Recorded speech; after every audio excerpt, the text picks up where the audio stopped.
Hey everyone, thanks for learning to play games. My name is Lance, and in today's video I'll look at a brand new game coming to Kickstarter called Factions of Sol. This is a new one from Mark IV Games. It is a 1 to 4 player game that takes roughly 1 to 2 hours to play, and is a competitive game, which means that the players are going to be competing with each other throughout the game to meet different objectives and complete their different spots on their cards to gain victory points.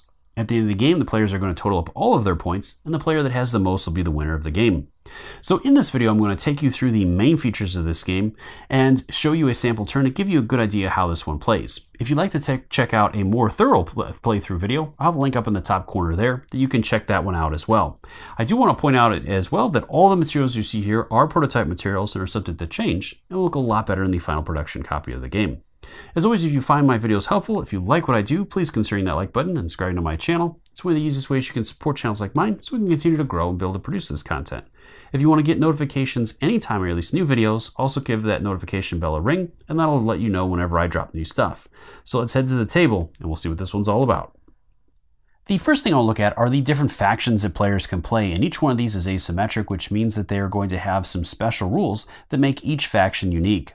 So each faction will have its own dashboard, and there's going to list the name of that faction on the top. So with this one, we have the Android Resistance, and each faction is going to again have that special ability. So with the androids, at the beginning of your movement, if you have 2 ships on the board, you're going to take one of them off of the board, and then when you move your remaining ship, you get to leave a copy of your ship in its original location. So they can kind of almost teleport around and really will make movement for the Android Resistance player a lot easier throughout the game. Each faction is going to have a slot for its energy, which it'll spend to move around the solar system, and its resources, which it can spend at a variety of different planets to gain different benefits. For example, at Mercury, you can spend, for every 2 resources you spend, you're going to gain an upgrade token. And then you can place these in the different slots on your board, unlocking new abilities when you've completed it. For example, unlocking higher capacity batteries that allow you to store higher amounts of energy, and you must have all of the spots filled to unlock it. So if I want to unlock the beta battery, I must have both of these spots filled, and then I can have a maximum energy capacity of 20 instead of 16.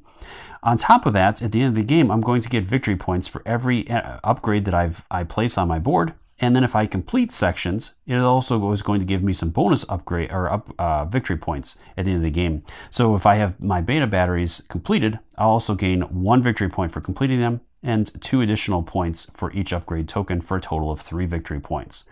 You'll notice each one of these different sections has that as well. Then each faction is going to have the same 3 standard abilities that it can upgrade to unlock, and then each one will also have a unique ability that will also have some sort of effect that the faction can use once it is upgraded and unlocked. And there are going to be 8 different factions included in the game, such as the Android Resistance, or Standard Ordinary People, the Interplanetary Council, the Megacorp Incorporated, Quantum Travelers, the Deep State, the Zealots of Sol, and the Daughters of Einstein.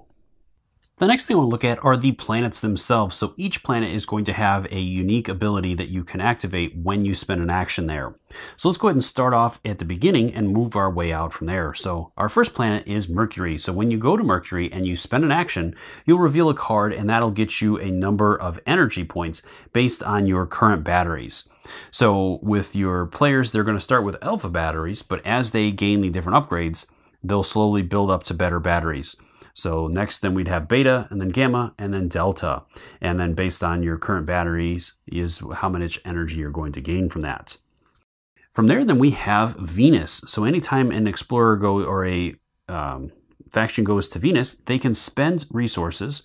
For each resource they spend, they get to draw a explorer card, and these are going to have all kinds of different effects. They're going to list the number of explorers that card is worth, and then any special ability that's listed on that card. Some will have restrictions, and others will give you bonuses based on the exoplanet that you place them on, which you're going to see in a minute.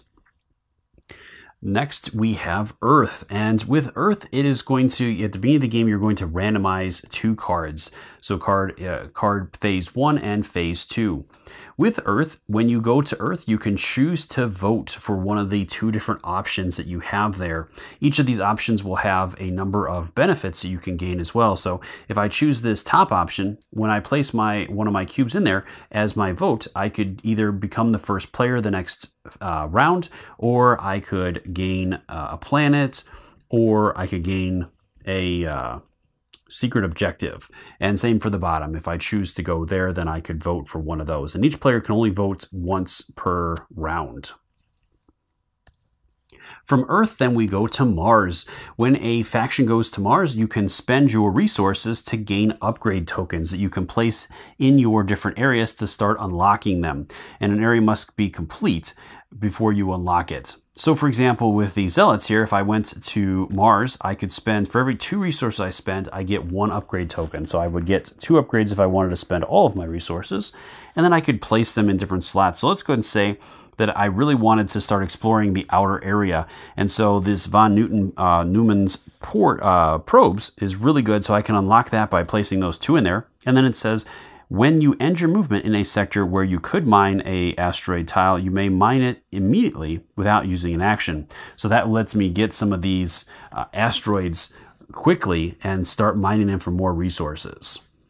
After Mars, then we are going to have Jupiter. When you go to Jupiter, Jupiter has a market of exoplanets you can gain. Each one of these is going to have a different listing, whether it's bountiful or volatile, barren or aquatic, and all kinds of other things. Each of these planets is also going to have, when you gain it, you're going to immediately choose one of the options, or you can choose to pass and not take one of those options. Each one of these will have all kinds of different things that you can do. And then, as you already saw, when you gain explorers, or if you have explorers already, you can slot them in, and each planet is going to list how many explorers you need. For example, with this planet here, I need at least 6 explorers, and you can place multiple explorer cards underneath it. Once you've met the requirements of that, at the end or during the upkeep phase, you're going to gain, this planet will produce resources. For example, this one is going to produce 3 resources and no energy, where other planets will potentially produce energy or both. From Jupiter, we go to Saturn, and Saturn is going to give us secret objectives, and these are going to have all kinds of different effects. Each one of these is going to be worth a certain number of victory points and will have a requirement that you must meet, and will also list the timing. Some will be at the end of the round, some will be at the end of the game, and some can be at any time. So whenever you meet those conditions, you'll place that card down, and you'll be able to gain those victory points at the end of the game. Next, we have Uranus, and so this one is going to give you a tech card. So when you go there, you can go through all of the cards that are still there and choose one of them that you'll gain, and these will give you some very powerful abilities. Now, normally each player can only have one of these throughout the game, so if you go back there, you can replace it with another one, but then you must discard and remove the one that you had selected previously.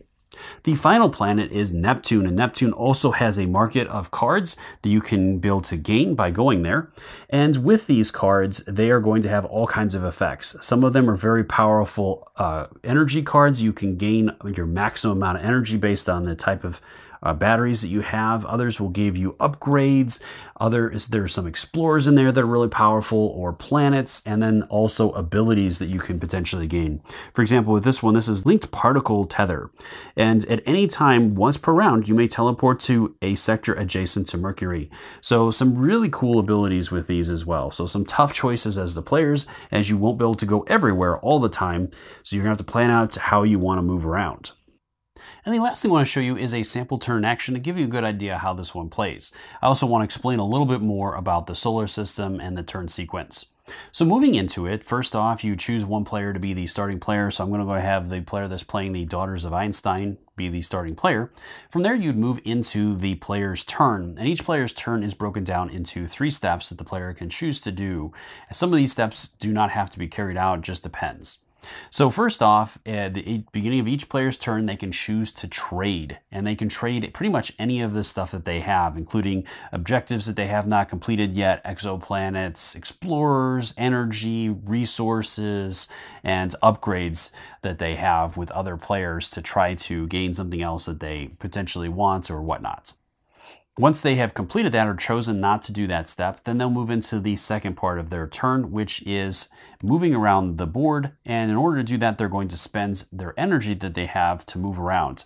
Any space inside the inner solar system that is not separated by this red line, it'll cost you 1 energy to move through if it's an empty space. If it already has energy in it, you're going to have to spend 1 additional point of energy on top of whatever is already there. On the outer areas of the solar system, anything on the opposite side of the red line, you are going to have to spend 2 energy to move through if it's a new or a space that doesn't have any energy on it currently. Otherwise, it's going to work exactly the same way as any other space that has energy on it once it does. And I'll go into a little bit more about that because I'm sure you're a little confused about how that works exactly right now.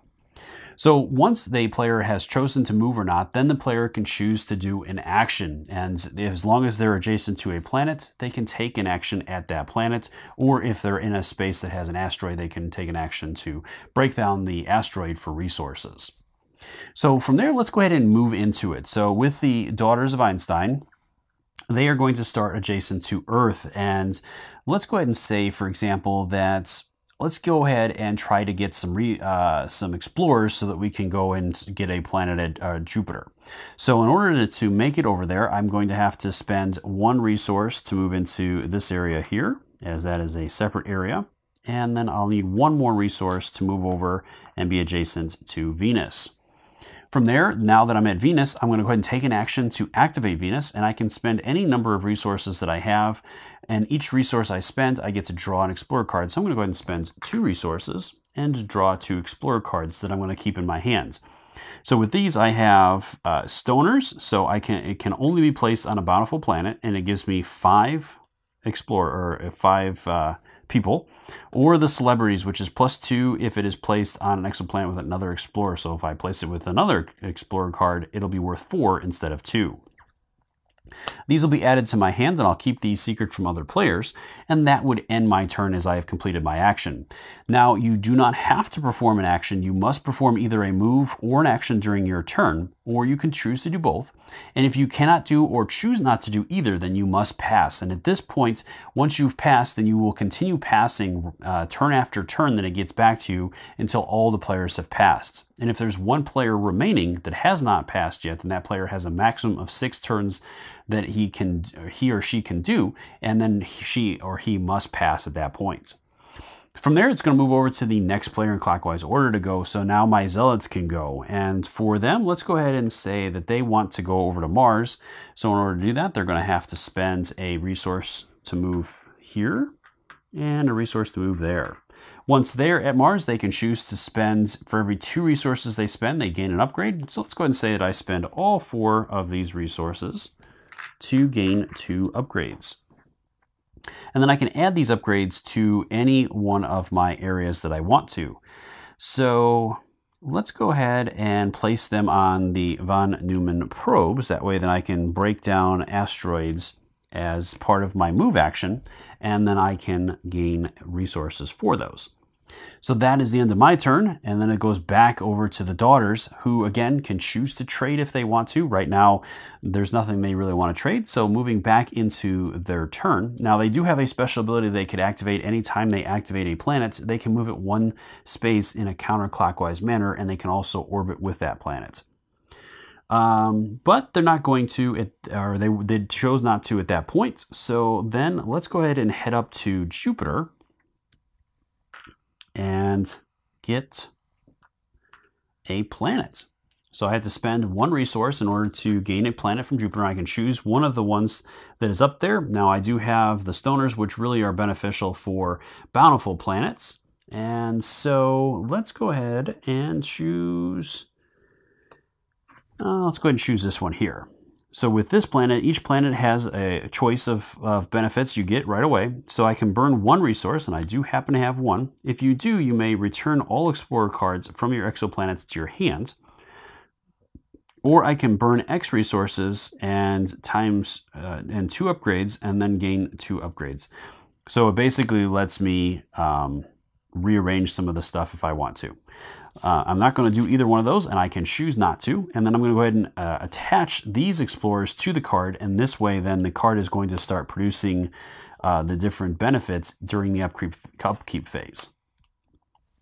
All right, that is my action. So again, I can choose to move the planet counterclockwise 1, and I will orbit with it. So I'll go ahead and go there.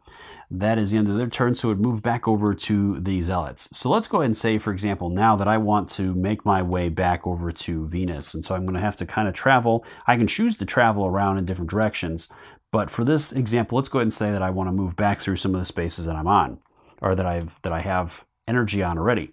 So if I want to move back into this space, it's now going to cost me 2 energy as there's 1 there. So I have to spend 1 extra energy beyond whatever energy is there. So now, for example, if there was 3 there, I would have to spend 4 energy to move on to that space. But I don't have to, so then I'm going to spend 1 here to move into there, and then 1 here to move over here. And then I could activate that. Right now I don't have any resources, so I wouldn't be able to cash in, so that would not be necessarily a good move on the Zealot's part, but I wanted to explain how that works. Now this is going to continue going from player to player, taking their turn until all the players have passed. Once all the players have passed, then you're going to move into the upkeep phase, and there's going to be a number of steps that are going to be done in order with that. First, if any of the players have secret objectives that are complete or list end of the round, then they can reveal those and complete them if they've met the requirements for them. Then if the players have voted on a stellar event at Earth, you're going to resolve the effects of that, and it'll go into effect next round depending upon what those are. Then the players are going to gain any energy or resources from production. So for example, with the daughters, they do have a planet that is completely populated, and so they're going to produce 1 energy and 2 resources. So they would gain 2 resources up to the maximum of their resource limit. So right now they can only hold 4, so they can't take any more than that. Then you would remove all of the energy from the board. You would move all of the planets counterclockwise 1 space, and any planet that is moved that has a ship that is orbiting it the ship can also choose to move with it. From there, then you would shuffle and reset the asteroid tile, so all of these would come off, and you'd shuffle them up and place them back down. You'd pass the leader token to the next player clockwise unless one of the players took it by going to Earth and voting for that space. And then you would reset the markets for both Neptune and Jupiter. At that point, then you would move into the next round, and this is going to continue for 3 rounds. At the end of the 3rd round, you would only go through the first 3 steps of upkeep, and then you would score all the points, and the players are going to get points for all kinds of different things. The player that has the most points at that point will be the winner of the game, and that is that. So I hope you found this video helpful in deciding whether or not this is one you want to back on Kickstarter. As always, if you have any questions or comments, please post those in the comment section below, and I'll do my best to answer them. Or swing by the Kickstarter's main page and drop any questions you have there as well. I'm sure the creators would love to hear from you and are more than happy to answer any questions you have. Until next time, I'll see you later.